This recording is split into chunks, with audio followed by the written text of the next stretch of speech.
Shalom, selamat pagi Bapak Ibu Saudara-saudari.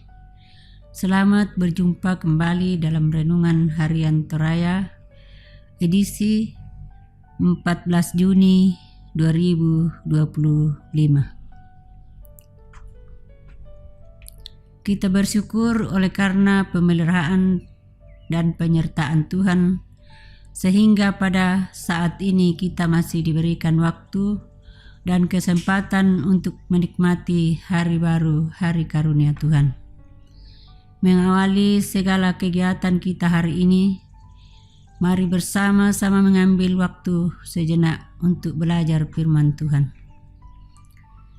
Bacaan hari ini terdapat dalam Lukas pasal 2 ayat 41 sampai ayat yang ke-52. Sebelum kita mendengarkan dan merenungkan firman Tuhan, mari kita berdoa. Ya Bapa di sorga, kami mengucap syukur atas hari yang baru ini. Terima kasih atas istirahat yang telah Engkau berikan. Bimbing kami dalam memahami firman-Mu pagi ini, agar kami boleh memahami dan menerapkan dalam hidup kami. Buka hati dan pikiran kami untuk menerima firman-Mu. Di dalam keampunan anak-Mu Yesus Kristus kami berdoa. Amin. Bacaan kita dari Lukas 2 ayat 41 sampai ayat yang ke-52.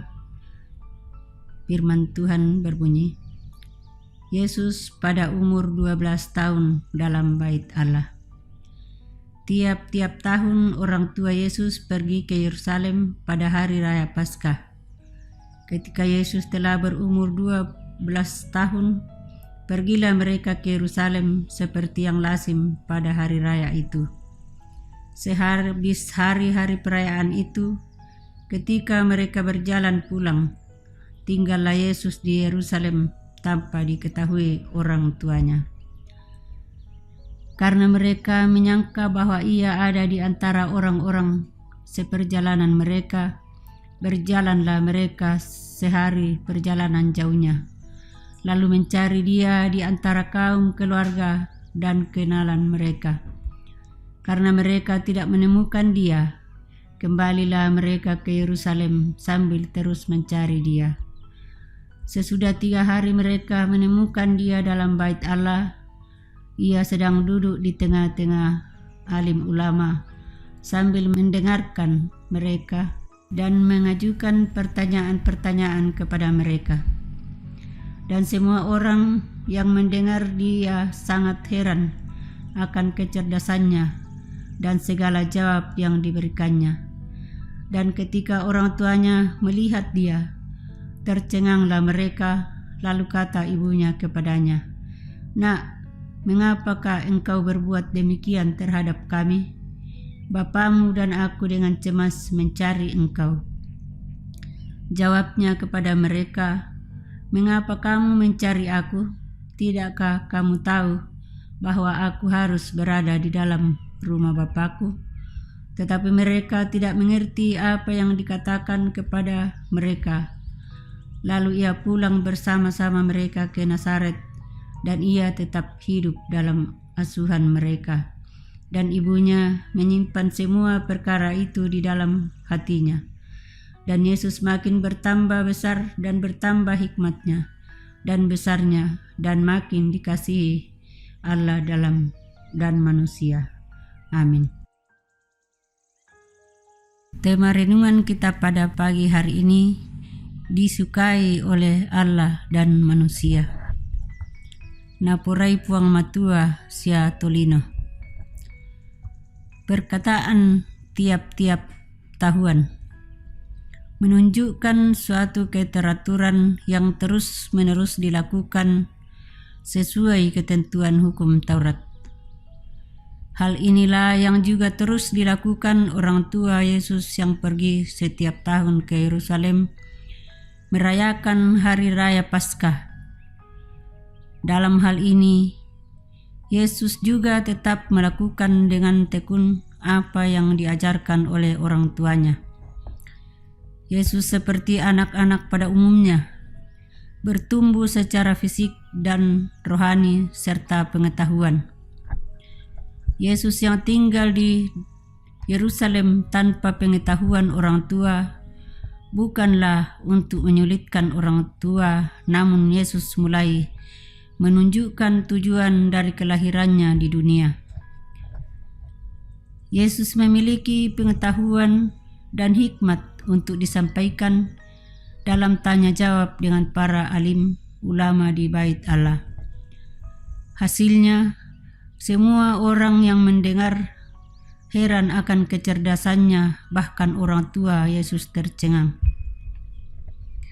Dalam situasi itulah Yesus mengungkapkan keberadaannya dalam rumah Bapanya, meskipun tidak dimengerti.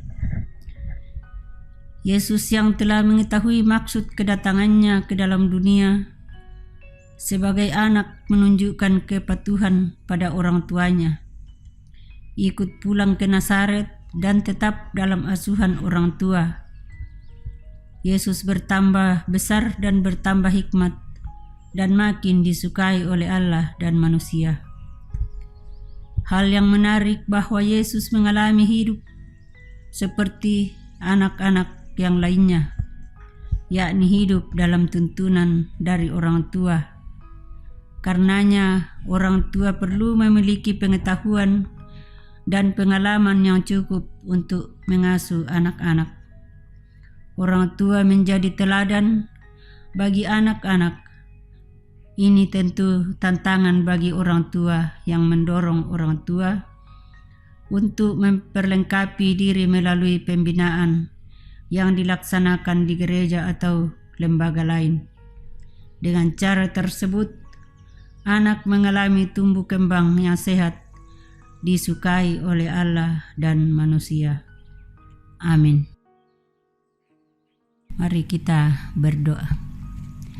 Ya Tuhan Allah Bapa kami yang ada di surga, kami mohon bimbingan-Mu untuk memahami dengan lebih mendalam apa yang telah kami renungkan.